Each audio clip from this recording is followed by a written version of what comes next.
ہمیں اس چیز سے دور رہنا. اور قرآن پاک میں 2 کے اندر تبارک و تعالیٰ فرماتا ہے یسألونک عن الخمر والمیسر، محبوب یہ آپ سے پوچھتے ہیں شراب کے بارے میں اور آپ سے پوچھتے ہیں جوئے کے بارے میں، آپ ان سے فرما دو کہ قل فیہما اثم کبیر، اس سے بہت بڑا گناہ ہے. اور جو لوگ سوچتے ہیں کہ ہمیں یہ پیسہ آ جاتا ہے، یہ پیسہ، یہ جو جوئے کا پیسہ ہے، ایک حدیث پاک میں اللہ کے نبی نے فرمایا کہ جوئے کے ذریعے سے جو پیسہ آئے یہ ایسا ہے گویا کہ انسان اپنے ہاتھ کو سور کے خون سے رگڑتا ہے، سور کے خون سے. یہ جوئے کا پیسہ ہے. تو آپ یہ کیا سمجھ لیں، یہ حلال ہے پیسہ؟ یہ حرام، یہ ناجائز ہے.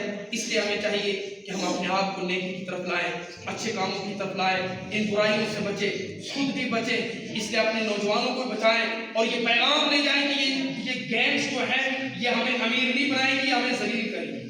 اس لیے اگر کوئی کھیلتا ہے یا آپ کے سامنے کھیلتا ہے اس کو سمجھانے کی کوشش کریں. ہو سکتا ہے اللہ کسی کو ہدایت دے. اللہ ہم سب پر اپنا فضل فرمائے، اللہ ہم سب پر اپنا کرم فرمائے. اور رب کی بارگاہ میں دعا ہے کہ مولا